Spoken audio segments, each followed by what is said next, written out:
Vou fazer uma das coisas que eu gosto muito. E ontem eu conversava com uma pessoa que é especialista nessa área de estudar a vida e a saúde de uma igreja. Ele me dizia o seguinte: você mede a saúde de uma igreja pela quantidade de crianças que você apresenta nela. Eu falei, então a gente está ótimo. Glória a Deus, porque hoje eu vou apresentar mais uma criança ao Senhor. Eu queria chamar os pais aqui e todos os convidados, por favor, que viessem. Enquanto a igreja aplaude, cadê a criancinha que vai ser apresentada hoje?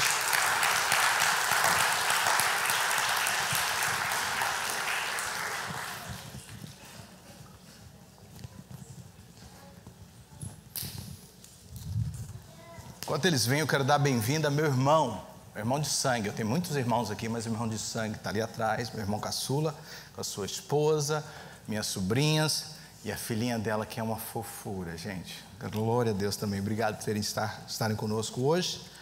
E está aqui essa família linda, abençoada. Eu brinquei com os pais, se eles demorassem mais, eu ia ter que ter um guincho para erguer essa criança, porque está grande, né? Glória a Deus. Mas todas as vezes que a gente apresenta uma criança ao Senhor, nós primeiros falamos com os pais, porque a responsabilidade é deles, de criar esse presente, essa criança no caminho do Senhor. Nós queremos perguntar a vocês, diante da igreja, vocês prometem perante o Senhor, todos os amigos, familiares que estão presentes, criar o Luca no caminho do Senhor, assim como tem feito com os demais? Sim, claro. Amém, glória a Deus. Então vamos orar pelos pais. Estenda suas mãos em direção a eles, a responsabilidade é grande. Pai, nós te agradecemos, Senhor, por esse casal, por essa família que o Senhor tem nos dado, Senhor. Obrigado, Jesus, por ter dado a eles mais um presente perfeito, saudável. E nós te pedimos, Senhor, que o Senhor dê a eles graça, força, sabedoria, provisão para criar, assim como tem criado os demais irmãos do Luca no caminho do Senhor. Que o Senhor possa dar a eles, ó Deus, sabedoria. Que eles possam prover, tanto nas questões financeiras, do sustento, mas também, principalmente, Senhor, no conhecimento de Ti.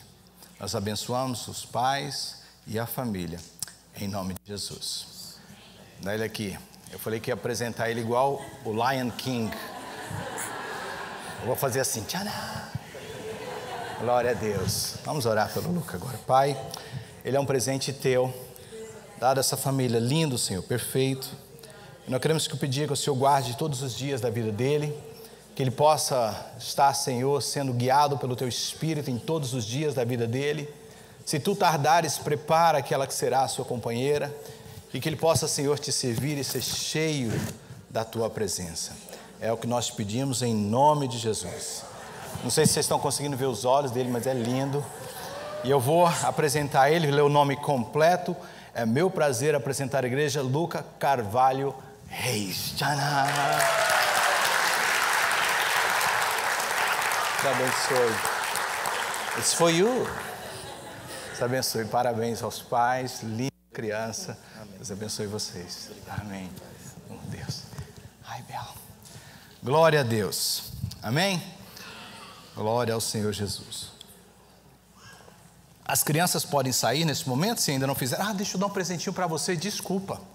Primeira Bíblia dele está aqui, em nome da igreja para vocês, tá bom? Desculpa, gente. Glória a Deus. A gente sempre tem feito esse presenteado às crianças, fez esse ato, dando à criança, no dia da apresentação dela, a sua primeira Bíblia, como marca daquilo que nós cremos que vai ser de bênção para ela, que é ter a palavra do Senhor guardada no coração dela. Glória a Deus. Tem meu nome aí para quem não me conhece, meu nome é Max. Pela graça do Senhor, tenho pastoreado agora essa igreja. Estava como co-pastor, agora estou como lead pastor. Deus tem nos dado o privilégio de estar à frente desse trabalho, não sei por quanto tempo, o Senhor sabe, mas enquanto estivermos aqui, queremos fazer com excelência, espiritualidade e fidelidade ao Senhor, porque essas são características, o DNA da nossa igreja. Nós estamos numa série na nossa igreja que, na verdade, nós começamos no início do ano, nós temos uma grande série que acontece durante o ano na nossa igreja. Para quem nos visita, para quem está pela primeira vez entrando nesse canal, nossa igreja é uma igreja que prega em séries, com poucos meses do ano que a gente abre algumas exceções para falar de outros assuntos, abrir o coração de algo que o Espírito Santo esteja falando conosco no momento. Mas no início do ano nós falávamos a respeito da importância de crescermos e tínhamos um texto que eu vou voltar nele na última mensagem do ano, que é 2 Pedro 3,18. que o nosso pastor, com muito amor e dirigido pelo Espírito Santo, nos diz que nós precisamos de crescer na graça e no conhecimento do nosso Senhor e Salvador Jesus Cristo. Quantos podem dizer amém? Amém. E assim nós temos feito. Temos falado durante todo o ano sobre crescimento e como podemos crescer. Falamos de crescer em amor, crescemos em comunidade, crescemos como indivíduo, crescemos como discípulo. E esse foi o foco do ano, crescimento. E nesse mês em especial nós estamos falando de crescendo nele. Repita comigo, crescendo nele. Nele quem? Jesus. Nosso alvo é que nós, como é o alvo crescer, de acordo com a graça e o conhecimento do nosso Senhor Jesus Cristo, possamos ser mais como Ele à medida que o tempo vai. E nada mais propício que chegarmos ao final desse ano e avaliarmos, fazermos uma avaliação pessoal, individual de como você está nessa caminhada, como você está nesse seu crescimento com o Senhor Jesus.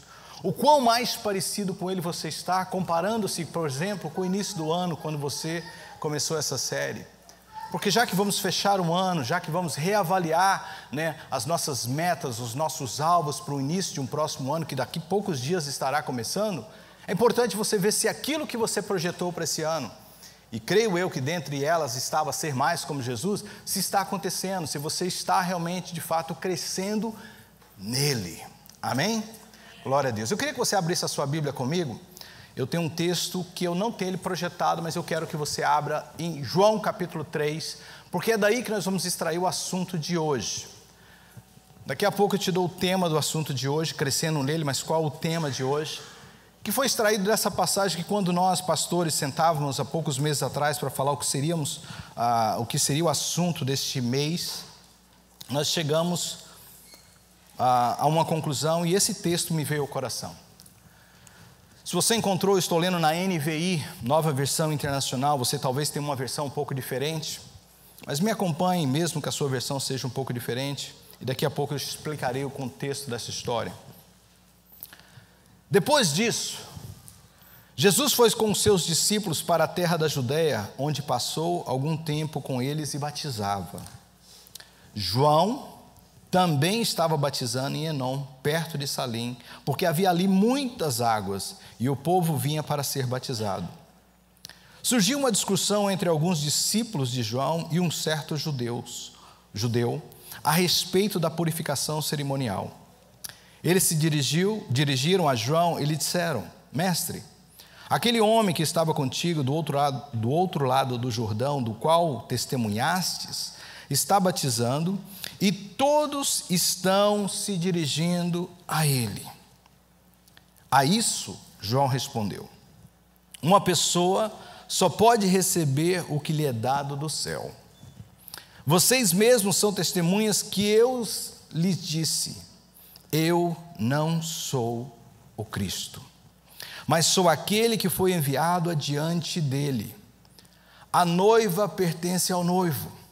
O amigo que presta serviço ao noivo é aquele que o atende e o ouve, enchendo-se de alegria quando ouve a voz do noivo. Esta é a minha alegria, que agora se completa. É necessário que ele cresça e que eu diminua. Vamos repetir essa última parte? Mesmo que a sua esteja diferente. É necessário que ele cresça e que eu diminua. Vocês já ouviram falar ou já viram esse sticker, esse símbolo em algum carro aqui na América? Quem já viu, levante a mão. A primeira vez que eu vi, eu não entendi. Eu sou meio burro, eu sei. Eu não entendi o que significava aquilo. E é mais popular nas ilhas do Hawaii, porque foi ali onde tudo isso começou, com um grupo de jovens, mais ou menos no ano 2003, que queriam expressar a verdade que nós acabamos de ler das passagens de João capítulo 3. Que ele é maior que eu, que ele cresça e que ele diminua. E eles fizeram esse símbolo de que é he, falando de Jesus, é maior, que é o símbolo do maior ou menor, quem lembra disso, né? E colocou o eu bem com o i minúsculo mesmo, ai, pequeno. E essa era a ideia, eles começaram com um sticker pregado no celular deles ali por volta do ano 2003, nas ilhas do Hawaii, e logo isso se espalhou para o continente. Hoje é um logo famoso, eu sei que muitos ainda não viram, mas é famoso, tem óculos, camisetas, bonés, com esse símbolo, e quando você vê alguns no carro aí, no bumper sticker de um carro, isso é o significado, é que ele é maior do que eu. Essa era uma forma desses jovens expressarem isso. O contexto de João que nós acabamos de ler, 3, 22 a 30, remota da ideia que estava acontecendo nos dias de Jesus. Se você é um estudante da Bíblia, você já esteve em contato em algum seminário, você sabe que houve um período de silêncio muito grande na Bíblia, desde o período dos últimos profetas até a vinda de Jesus, e principalmente antes de Jesus, de um homem chamado João Batista. João Batista foi o primeiro profeta a se levantar depois de um momento longo de silêncio. E João Batista começou o seu ministério com uma mensagem muito forte, muito audaciosa, muito diferente para aqueles dias, porque João Batista estava clamando e exortando as pessoas a se batizarem. Pastor, mas o que há de errado com isso? Bem, o batismo aplicado naqueles dias era somente feito a pessoas não judeias, da comunidade judaica, que queriam se converter ao judaísmo, que era conhecido como os prosélitos, pessoas que se convertiam à religião judaica. Só que João Batista vem trazendo uma mensagem de batismo, que é um símbolo de cerimônia de purificação e de arrependimento, para uma comunidade que se considerava já dentro da comunidade de Deus, que eram os judeus. E João Batista era audacioso não só no sentido de convidá-los, mas quando via os seus líderes religiosos, as pessoas mais importantes daquela religião, chamava-os de raça de víboras. Imagina o pastor pregando uma mensagem dessa: raça de víboras, vocês são o pior do que existe, vocês são os primeiros que precisam se arrepender e se batizar. E com essa mensagem dura, João começou, porque estava movido pelo Espírito Santo, a atrair pessoas para junto do Jordão, porque quem foi na Palestina sabe disso, lá é um lugar muito árido, muito seco, com poucos recursos de água, e onde havia água, e há água abundante até o dia de hoje, é no Vale do Jordão. E João fazia a sua mensagem ali, e as pessoas começavam a vir a ele, e pelo mover do Espírito, porque era algo só o que o Espírito Santo podia fazer, judeus começaram a se batizar, entendendo que eles sim precisavam de se arrepender e serem purificados. Aí João está no auge do seu ministério, fazendo com aquilo que Deus o chamou algo maravilhoso, multidões vindo a ele. E a passagem que a gente leu é a mensagem mostrando o ministério de Jesus e de João se entrepondo. Claramente, se você me acompanha aí mais uma vez, João estava batizando em Enom, perto de Salim, porque ali havia muitas águas, e o povo vinha para ser batizado. E aí surgiu uma discussão dos discípulos com certos judeus a respeito disso, e eles diziam: João, aquele homem que estava contigo, e nós temos que entender que a referência que é Jesus, do outro lado do Jordão, do qual tu te testemunhastes. Volta comigo rapidinho aqui para João capítulo 1, se você tem a sua Bíblia aberta. É dessa referência que eles estavam falando, verso 29 do capítulo 1 de João. No dia seguinte, João viu Jesus se aproximar e disse: vejam, é o Cordeiro de Deus que tira o pecado do mundo. João tinha testemunhado de Jesus: olha, eu não sou o Cristo, eu não sou o Salvador, mas Ele é. E quando aqui eles estão dizendo: João, aquele homem que você testemunhou dizendo que Ele era o Cordeiro de Deus, está acontecendo algo, João. Ele está batizando, os seus discípulos estão batizando, e todos estão se dirigindo até Ele. Pare comigo para pensar aqui no que está acontecendo. João está no auge da sua carreira ministerial. João está fazendo exatamente aquilo que ele crê Deus chamou ele para fazer. E quando finalmente ele chega no auge, ele começa a ver as coisas se desfazendo, porque as pessoas começam a abandonar a João e ir para Jesus. Vamos ser sinceros, qualquer pessoa se sentiria ameaçada, sim ou não? Você abriu um negócio, eu me lembro, eu fui dono de negócio pela primeira vez com 18 anos de idade. Eu recebi uma herança pequena do meu pai, pedi que minha mãe me emancipasse, vendi, abri um negócio para mim com 18 anos, achei que ia arrebentar a boca do balão, em 2 anos eu consegui quebrar, mas isso é outra história. Mas eu me lembro quando eu abri, meu irmão trabalhava comigo, me dava muito rodo. Eu tinha uma lanchonete em Campinas, na cidade onde nasci, num setor chamado Campinas.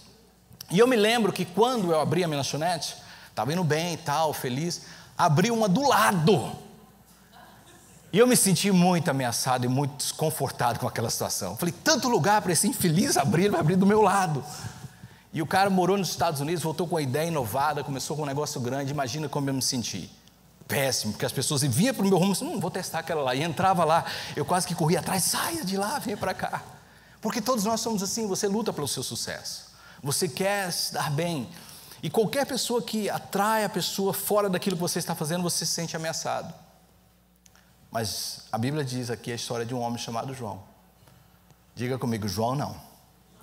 João era diferente. É por isso que Jesus testifica que nascido de mulher não havia ninguém como João. João era diferente. João conseguiu ver em Jesus coisas que muitos demoraram a entender. E muitos até o dia de hoje ainda não entenderam. João conseguiu entender que Jesus era maior. O tema da minha mensagem de hoje é: Ele é maior do que eu. Então, para que eu possa crescer nele, ele tem que ser maior, amém? Ele tem que ser maior, eu tenho que entender o meu lugar, eu tenho que entender quem eu sou. Então, como é que João conseguiu fazer isso? E eu estou feliz que você fez essa pergunta.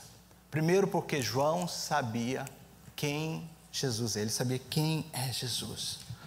Ele tinha essa noção clara no seu pensamento de quem era Jesus, e eu apontei para vocês e vou mostrar.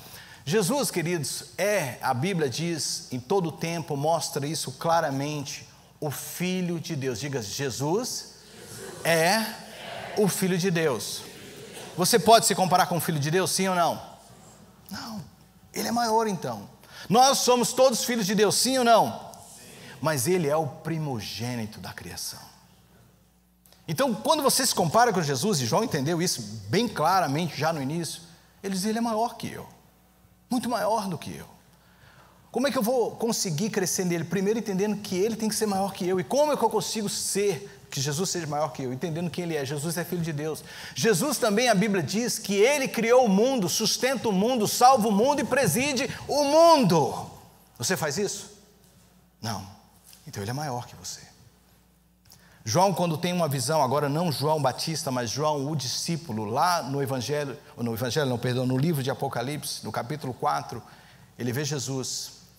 E a história é longa, mas você já deve ter ouvido falar que quando ele chega tem um trono, e aquele que estava sentado no trono, se referindo a Deus Pai, tem nas suas mãos um livro selado com 7 selos, ao qual ninguém era digno de abrir, porque aquele livro era o testamento da terra, e aquele que abrisse poderia não só ler o que estava escrito, mas presidir aquele testamento, que era a vontade de Deus para a terra. E diz que no céu houve um silêncio, porque ninguém era digno de abrir aquele livro. E João começa a chorar. João, que foi levado àquele lugar especial, começa a chorar, porque ele fala que vai acontecer, algo precisa ser feito, mas não tem ninguém digno. E diz que o anjo olha para ele e diz, não chore, João, não chore, eis o Cordeiro de Deus que tira o pecado do mundo, ele é digno de abrir o livro e desatar os seus selos. E João olha e diz que era um cordeiro, mas quando João vê, ele vê o leão, e o leão da tribo de Judá. Porque Jesus é esse, Jesus é aquele, sim, que foi humilde, morrendo numa cruz, mas Ele é o Senhor do universo, Ele é aquele que sustenta o universo, Ele é o Salvador do mundo e Ele é aquele que preside todas as coisas. Ele é, queridos, em todos os sentidos, o Cristo incomparável. E João entendeu isso. Quando João vê chegando, e eu citei para vocês, ele deixa isso claro em sua voz. Eis o Cordeiro de Deus que tira o pecado do mundo. Deixa eu fazer uma pergunta para você, responder no seu coração. Quem é Jesus para você? Porque Ele somente será maior na sua vida se isso estiver bem esclarecido dentro de você. Eu percebo hoje as pessoas lutando ainda com essa verdade. Jesus, eles te chamam de Senhor, mas a Bíblia diz lá no capítulo 7 de Mateus que ele diz que no último dia, para muitos ele vai dizer, afasta de mim, porque não os conheço. Mas nós estamos te chamando de Senhor, sim, mas vocês nunca me tiveram como Senhor da vida de vocês. Vocês estavam em busca de um Salvador, mas não de um Senhor. Não de alguém que presidisse sobre a vida de vocês. Está lá em Mateus capítulo 7. E muitos vão se surpreender porque fizeram muitas coisas em seu nome, diz a passagem. Expulsamos demônio, curamos enfermos. Mas Jesus mesmo assim vai dizer a eles, não os conheço. Por quê? Porque Jesus não estava acima. Talvez era um desejo próprio, era uma alta exaltação, era uma vontade de ser reconhecido, de demonstrar que ele sim era o ungido, o especial. Querido, se tudo que você fizer não apontar para Jesus, Paulo diz que serão como palha, fogo e palha, vai se queimar e não vai restar nada. Amém? É isso que a palavra de Deus ensina. Eu orava hoje no altar com os irmãos que estavam mais cedo comigo e eu dizia: orem por mim, porque a mensagem que eu tenho para pregar hoje não é uma mensagem fácil. A carne está esperneando dentro de nós. Quantos são sinceros, para levantar a mão e dizer amém? É aquele tipo de mensagem que a gente fala assim: meu Deus, por que eu vim no culto hoje? Mas se estamos falando de crescer nele, não tem como falar de crescer nele sem mexer com essa área em nossas vidas, queridos. Se perguntando: quem é Jesus? Ele é o Senhor da sua vida, sim ou não? É Ele que governa. Senhor significa Ele que controla, Ele que governa, Ele que direciona. Antes de você tomar uma decisão, deixa eu falar com Jesus. Antes de você comprar qualquer coisa, o que Jesus acha? Antes de você ir em determinado lugar, o que Jesus diz? Antes de você se envolver com a pessoa, e aí, Jesus, está tudo de acordo com a sua vontade para a minha vida? Porque Jesus só é maior quando isso estiver esclarecido dentro de você. Quem é Jesus? E João sabia quem Jesus era. A segunda coisa, que João poderia dizer: sim, ele é maior que eu. Como é que ele conseguia isso? Porque João sabia dominar a sua natureza. Diga assim: eu preciso aprender a dominar a minha natureza. Todos nós precisamos. Isso é algo que vai do dia A ao dia Z da sua vida. Todos os dias, toda hora. Paulo diz que é uma luta constante que acontece dentro de cada um de nós. O espírito contra a carne. Quantos já tiveram assim momentos na sua vida que você fala assim: querer até que eu quero, mas eu sei que eu não posso? Sabe o que eu estou falando? Querer até eu quero fazer isso. Esses dias para trás aí eu estava conversando com um irmão e eu estava tentando mais uma vez aconselhar esse irmão querido que eu amo muito. Falei: querida, próxima vez que alguém te bater, quiser te bater, não bata nele de volta, apanhe, diz o que a Bíblia diz. Dê uma face e depois dê a outra. Você já perdeu 3 oportunidades de se legalizar nesse país. Pelo amor de Deus. Não bate ninguém. Porque, além de ser cristão isso, né? Você ser humilde, é algo que as pessoas vão olhar e falar assim: quem vai vencer aqui? É a sua natureza ou a natureza de Cristo em você? Irmão, sério, alguém escreveu esses dias, e eu falei assim: eu concordo plenamente com isso. A pessoa falou assim, só que eu apliquei para a minha vida. Eu falei assim: isso aí é a vida do pastor. Você pode até ser uma pessoa que na vida normal você come carne, mas no seu ministério você é vegano. Aí eu gostei daquilo, eu falei: é verdade, porque a gente descasca abacaxi, resolve pepino e ouve abobrinha o tempo todo. Sabe, é o tempo todo. Eu falei assim: é isso aí mesmo, é verdade. Está descascando abacaxi o tempo todo, está resolvendo pepino e está ouvindo abobrinha. É o tempo todo. Tem hora que eu fico assim: meu Deus, será que essa pessoa está indo na mesma igreja que eu estou? Pastor de lá deve ser horrível. Sério, porque ouvem a verdade e não sabem aplicar. Por quê? Porque a natureza ainda está muito forte dentro deles. O eu está falando muito alto. Tem vezes que eu converso com pessoas que eu fico olhando assim: meu Deus, será que ela se converteu de verdade? Se ela sabe o que significa Cristo vive, agora não sou eu mais quem vivo, mas Cristo vive em mim. Cristo vive em mim. Irmãos, é necessário que Ele cresça e eu diminua. Foi o que João disse. Eu fui ler o original dessa palavra que nós traduzimos: ele é necessário, é um verbo no grego chamado dei. E a ideia é de compulsão interna profunda, luta interior profunda, para que isso aconteça. Não é simplesmente necessário no sentido que aconteça, mas uma agonia interior profunda. Quando a gente lê ali, a gente não pega isso, mas no original é como se a pessoa dissesse: eu me agonizo por dentro, para que ele cresça e que eu diminua. Nas palavras que foram colocadas ali pelo apóstolo João, referindo-se a João Batista, João se agonizava nessa luta, porque não há algo natural, queridos. Como eu disse no início, todo mundo quer o sucesso pessoal, quer o reconhecimento, quer o auge da sua carreira. E de repente, quando você vê isso sendo ameaçado, você vê as pessoas se levantando, talvez para, nos seus olhos, puxar o seu tapete para te ver menor, a carne quer se acender. João podia dizer, não, peraí, eu que dei oportunidade para ele, foi eu que o batizei, eu vim primeiro, eu preparei tudo, e agora ele vem tirar as pessoas que estão me seguindo. João lutava contra a carne, porque eu tenho certeza que dentro dele, ele como ser humano, como qualquer um de nós, pensa, será que isso é o certo? Mas ele sabia, é o certo. Se você tem a sua Bíblia aí aberta, ainda, volte de novo mais uma vez no capítulo de número 1.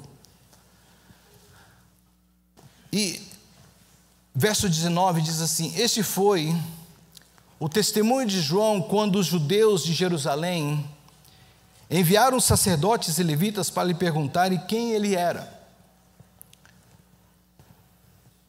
Ele confessou e não negou, declarou abertamente, não sou o Cristo. A palavra Cristo, que a gente usa muitas vezes como sobrenome de Jesus, é Messias no hebraico, que significa o Salvador, o ungido de Deus. Eu não sou o ungido de Deus, eu não sou o Salvador. Perguntaram-lhe então, quem é você?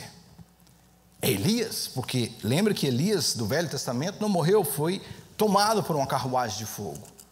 E eles criam, havia uma crença que Elias iria voltar ainda um dia. Ele disse, não sou. É profeta, porque lembra, como eu disse, havia um silêncio de 400 anos mais ou menos aqui, onde nenhum profeta se levantava. É você um dos profetas, se referindo aos grandes profetas do Velho Testamento? Ele diz, não. Finalmente perguntaram, então quem é você? Dê-nos uma resposta para que levemos aquele que nos enviaram, que diz você acerca de si próprio. João, o Batista, respondeu com as palavras do profeta Isaías, eu sou a voz do que clama no deserto, faça um caminho reto perante o Senhor. João disse, eu sou simplesmente aquele que prepara o caminho para o Senhor. Eu estou aqui cumprindo uma missão, estou aqui preparando a vinda dEle. Não é por acaso, queridos, que Jesus, a chamar os seus primeiros discípulos, Ele traz essa receita. Se vocês, Lucas 9, 23, se alguém quer vir após mim, negue-se a si mesmo, tome cada dia a sua cruz e siga-me. João, para que ele pudesse preparar o caminho do Senhor, eu e você, para que a gente possa ser aquilo que Deus quer que a gente seja, a gente tem que aprender a dominar a nossa natureza. A gente tem que tomar a nossa cruz, a gente tem que diariamente tomar a nossa cruz, porque senão o eu quer sobressair. A gente precisa saber quem nós somos nesse plano universal de Deus. O que você está fazendo aqui? Você já parou para pensar que as pessoas hoje em dia, essa é a geração mais voltada para si mesma, mas ao mesmo tempo é a geração mais vazia, mais triste, porque não se encontraram ainda. As pessoas gastam toda a sua vida, toda a sua energia, todo o seu tempo, toda a sua saúde atrás de coisas que não vão levar. Por quê? Porque a natureza está gritando dentro deles. O eu está dizendo, você precisa conquistar, você precisa ter. Então, se eu quero que Jesus seja maior na minha vida, se você quiser que Jesus seja na sua vida, você vai ter que aprender a dominar a sua natureza, porque senão ela vai te levar para um outro caminho, para um outro destino, para uma outra jornada.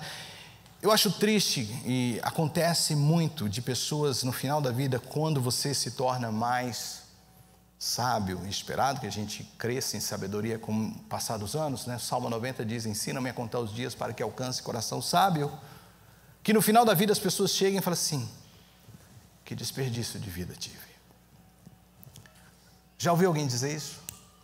Conhece alguém que já pensou assim, que olha para a vida e fala assim, que tristeza a minha vida. Por quê? Porque não dominou a natureza. Deixou que os desejos, as compulsões falassem mais alto. Queridos, se nós queremos que Cristo crescer nele, a gente vai ter que aprender a dominar a nossa natureza. Quantos podem dizer amém? Dominar a nossa natureza. Todos nós, daqui de cima até a última pessoa lá embaixo. diariamente tomar a nossa cruz e segui-lo.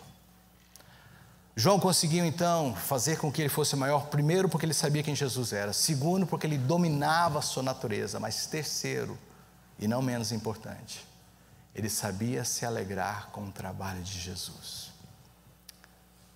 Nós temos a passagem que nós lemos, e agora eu tenho ela projetada para você, e fazendo uma referência a um casamento. A noiva pertence ao noivo, o amigo que presta serviço ao noivo é aquele que atende e o ouve. Enche-se de alegria quando ouve a sua voz, a voz do noivo. Esta é a minha alegria, que agora se completa.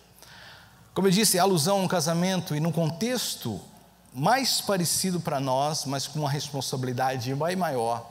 O amigo do noivo é o que nós aqui na América chamamos do best friend, no Brasil, padrinho. Mas só que é muito mais do que alguém que é meio que honrado no dia do casamento do noivo e da noiva, como alguém especial, alguém próximo. Mas na cultura que João fala, era aquele responsável por todo o aparato do casamento. Tudo estava na responsabilidade desse amigo do noivo. Então ele tinha que preparar a festa, ele tinha que ter certeza que todos os convidados estariam no horário, que a comida estaria pronta, que as decorações estavam prontas, que tudo estava no seu devido lugar. E, de acordo com a cultura, quando o noivo se aproximava para a festa de cerimônia, e a gente tem ali em capítulo 25 de Mateus, uma história que Jesus fala sobre isso, quando o noivo está vindo, pegou aquelas virgens, quantos conhecem a história das 10 virgens, de surpresa, 5 estavam preparadas, 5 não, mas no contexto daquilo, todo mundo sabia que primeiro vinha um amigo do noivo, anunciando que ele está chegando, gritando à frente do cortejo do casamento: olha, está vindo o noivo, está vindo o noivo. E de acordo com a cultura, eu estava pesquisando, havia muitas brincadeiras com isso. Por isso, a displicência das 5 virgens. O noivo vem, é mais ou menos para aqueles que entendem um pouco de festas lá do Brasil, de culturas, que a gente às vezes brinca de uma coisa e, não é verdade, é brincadeira. E naquele momento que ele fala: eu sei quem eu sou, nesse projeto de Deus, eu sou amigo do Deus, eu vim preparar o lugar. E mais importante, eu estou alegre com o sucesso dele. Deixa eu fazer uma pergunta para vocês que estão me ouvindo, você que me assiste através desse vídeo. O que Jesus faz te alegra de verdade? De verdade. Quando você vê Jesus trabalhando, te alegra sim ou não? Eu sei que você responder amém, claro que você não é louco falar não. Mas sério, eu fiz essa pergunta para mim várias vezes, porque a carne está ali. E nós precisamos de entender o seguinte: eu me alegro de verdade na obra que Cristo está fazendo. Quando você vê alguém sendo usado por Deus, naquilo que você sabe fazer, para você é uma alegria ou uma ameaça? Digamos que você canta, e Deus te usa tremendamente como ungido, tem uma voz, tem um talento. E aí você é usado e você se alegra porque Jesus está te usando. Mas um dia aparece alguém na igreja, fica ali um tempo, logo depois se destaca porque também tem esse dom e começa a ser usado por Deus. E aí? Já estou vendo o bico, né? Aí o ministro de louvor, o líder seu, fala assim: olha, semana que vem fulano vai cantar porque, nossa, tem um dom tremendo. E eu fui direto, né, no ponto, né? Eu não rodeei nada. Pá. E aí? É algo que se alegra, você se alegra ou você se entristece, você fica ali chateadinho? Porque se Jesus é maior na sua vida, você vai se alegrar com tudo que Jesus está fazendo, não só na sua vida, mas na vida de outros também. Você vai se alegrar quando Jesus está usando outros no seu lugar. Eu tenho aprendido, queridos, que Deus não tem preferência de ninguém. Se eu sou usado, glória a Deus por isso, mas se outro é usado, glória a Deus também. Amém? Glória a Deus também. Eu tenho que aprender a me alegrar quando Jesus está usando outras pessoas. Eu sei que Ele é maior na minha vida quando eu entendo que eu não sou o foco, como o amigo do noivo não é o foco. O foco é o noivo, é a noiva. Eu sou apenas um dos instrumentos que Deus está usando para anunciar a vinda dEle. Você é apenas um dos... Tira essa capa, deixa a carne hoje cair. Sabe, que você tem que ser reconhecido, que você tem que ser visto, que as pessoas têm que te... Sabe, como pastor, e eu agora estou numa posição muito complicada, né? Vocês sabem disso. Estão orando por mim? Então, amém. Mas antes eu tinha um pouco mais de tempo para fazer algumas coisas que hoje eu não tenho. E eu estou aqui orando para que Deus dê maturidade a essa igreja, sabedoria aos irmãos, para não levar para o lado de cobrar, mas entender o que estamos vivendo. Antes a pessoa matava um culto, pegava segunda-feira, fulano, o que está acontecendo? Está tudo bem? Ficou doente? Que era a obrigação dela primeiro me avisar, mas tudo bem, isso é outro assunto. Não, pastor, tudo bem, foi sem vergonha isso mesmo. Não, ele fala assim, não. Ah, está tudo bem, o que foi? Ah, nada não, é só porque deu um problema, tal, filho, cachorro, whatever. Tá bom, te vejo domingo que vem, tá bom. Hoje em dia eu não tenho tempo. Às vezes quando eu lembro, passou 3 semanas, 4 meses, aí eu fico preocupado se as pessoas vão falar assim, eu não sou importante. Ninguém me sentiu falta, o pastor nem me ligou. Queridos, tinha um povo aqui para ser pastoreado também. E você se alegrou porque eu estava aqui para pregar para eles e ministrar na vida deles, sim ou não? Porque você não é a única ovelha do rebanho do Senhor. Quantos podem dizer amém? Jesus disse, há muitas ovelhas no meu aprisco, amém? E a gente tem que cuidar de todas. Eu sei que é difícil, mas aprenda a se alegrar com o que Jesus está fazendo na vida de outros também. Eu não fui domingo, estava doente, ou foi qualquer coisa mesmo, mas tinha lá pessoas para ouvir aquela palavra que o Senhor Jesus trouxe, e eu me alegrei com isso. Eu me alegrei porque eu vi fulana sendo usada, eu não fui convocado para aquele dia, mas outros foram e foram usados para o Senhor. Quando você aprender a fazer isso, significa que Jesus está sendo grande na sua vida, e você está sendo pequeno. Conclusão dessa mensagem, eu tenho aí o verso de número 21 projetados para você. Pastor, tá bom, eu estou entendendo. Jesus tem que ser maior, eu tenho que ser menor. Como é que eu faço isso? O Senhor falou que entendendo quem Ele é, aprendendo a dominar a minha natureza, e também me alegrando com o que Jesus está fazendo na minha vida e através de outros. Mas tem algo que João fala ali, que eu pulei e hoje eu quero voltar no final para concluir. Ele diz o seguinte, quem pratica a verdade, vem para a luz, a fim de que suas obras sejam manifestas, porque são feitas em Deus. Eu quero te fazer um convite hoje, de verdade, para vir para a luz, e Jesus é a luz. Ele diz que nós também somos a luz do mundo. Eu queria que você olhasse para essa imagem, mais uma vez antes da gente concluir. Que imagem, pastor? Essa que está aí o tempo todo atrás, como um pano de fundo. A história que está à sua esquerda eu conheço um pouco, e alguns de vocês também devem ter assistido um filme de uma garotinha que passou por uma experiência de morte. E quando ela volta, ela consegue descrever quem ela viu e quem falava com ela. Quantos assistiram esse filme? Belíssimo filme. E esta imagem é a imagem daquilo que ela viu, e nós mais tarde entendemos ser um amado muito especial nosso, que é Jesus. Essa menina teve uma experiência com Jesus nesse momento de morte dela. O do que está à direita, eu não sei, é um homem qualquer que foi colocado nessa foto. E quando eu passei, eu e o Paulo, a gente sentar para a gente conversar sobre essa série, eu falei, Paulo, eu estou com uma ideia aqui, que vai fechar para essa série, que a gente tem que ser como ele. Precisa de 2 rostos assim. Ou um espelho que quando você olha, você vê lá o reflexo de Jesus, mas é uma pessoa qualquer. Ou essa aí, o Paulo quando achou isso aí, passou o que você acha? Eu falei, tremendo, Paulo, porque é isso aí que está no meu coração. Era isso que era, mas só que eu não sabia que era isso, tá? Entendeu?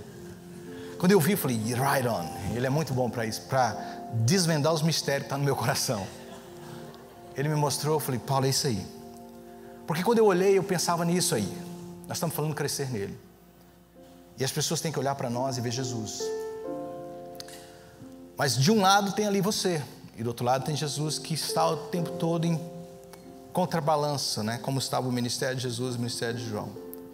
A pergunta é individual. A pergunta é para você: onde estamos nesse projeto? O quanto dele está aparecendo na sua vida? Isso é individual. O reflexo de Cristo meu não é o mesmo seu, e vice-versa.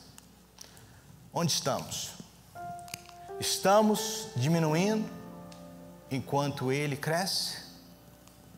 Ou a única outra opção é que ele diminua enquanto eu estou aumentando. Ou seja, pensando na imagem, indo para a esquerda ou indo para a direita. Quando alguém te fecha no trânsito, sai qual face? Não responde não, desculpa. Quando alguém faz algo que você não gosta, mexeu com a sua carne, a sua natureza, aflora Cristo ou você? Porque você sabia que é na hora da pressão que você sabe o quanto você tem dele, o quanto você precisa mais dele. Aqui na igreja todo mundo tem cara de Cristo, todo mundo é cristão, mas é no dia a dia, no convívio. Eu tenho uma esposa, eu tenho irmãos, eu tenho familiares na minha vida, e seria hipocrisia da minha parte, seria terrível para a vida deles se aquilo que eu sou aqui eu não fosse em casa. Quando sabe o que eu estou falando?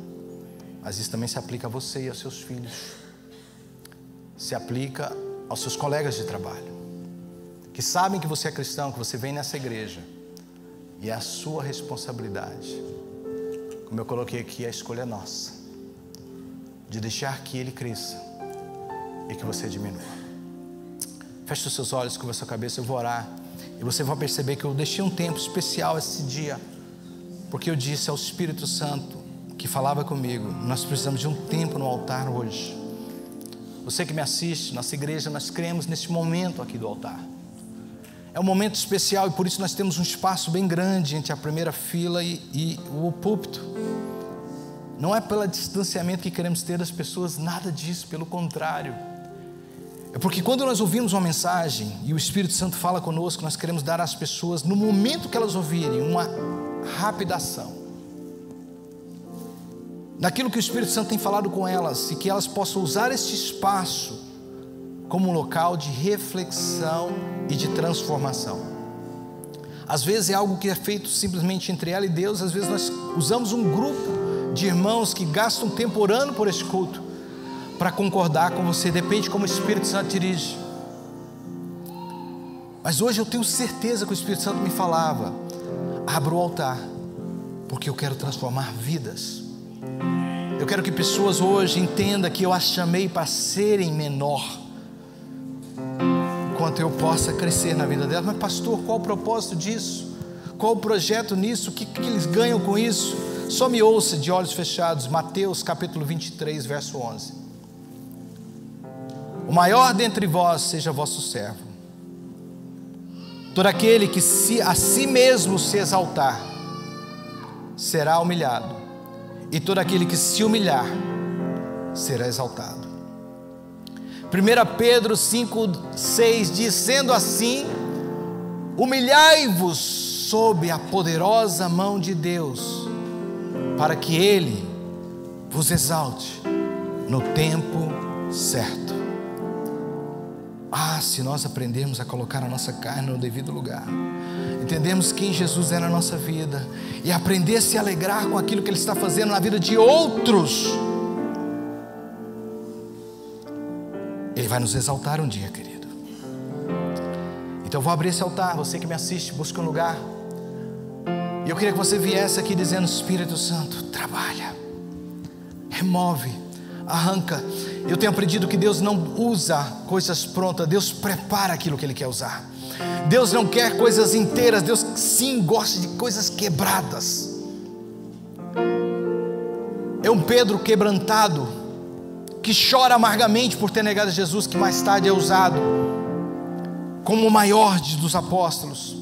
É uma mulher chorando por causa do seu pecado, quebrando um vidro de alabastros nos pés de Jesus, que é lembrada até o dia de hoje como alguém que fez algo especial. Deus ama usar pessoas quebradas, pessoas que reconheceram e chegaram ao fundo de si mesmo e dizendo: não dá para ser eu mais, tem que ser Ele. Eu preciso de me humilhar, eu preciso de me quebrar para que Ele possa crescer em mim. Pessoas que pararam de se justificar e dizendo: olha, sabe, esse é meu jeito, essa é a minha maneira de ser, quem quiser que me aguente assim. Não! Cristo em você, esperança da glória. Você vai refletir Ele, você vai sujeitar a sua natureza a Ele e deixar que o Espírito Santo transborde em você. Se você quer isso, você está disposto a passar por esse projeto de Deus, corra para esse altar, encontre um lugar e se ajoelhe aqui, começa a falar com o Espírito Santo, enquanto o grupo de louvor vem, cante aquela terceira canção que vocês cantaram, por favor. E eu queria que os irmãos que estão sentindo que o Espírito Santo está falando que você viesse, venha para esse altar, encontre um lugar. Ninguém vai orar por você agora, é você fazendo uma reflexão daquilo que o Espírito Santo falou com você, dizendo para Deus: este é o meu dia, hoje é o dia onde o Senhor será maior na minha vida, hoje é o dia onde o Senhor vai crescer e eu vou diminuir.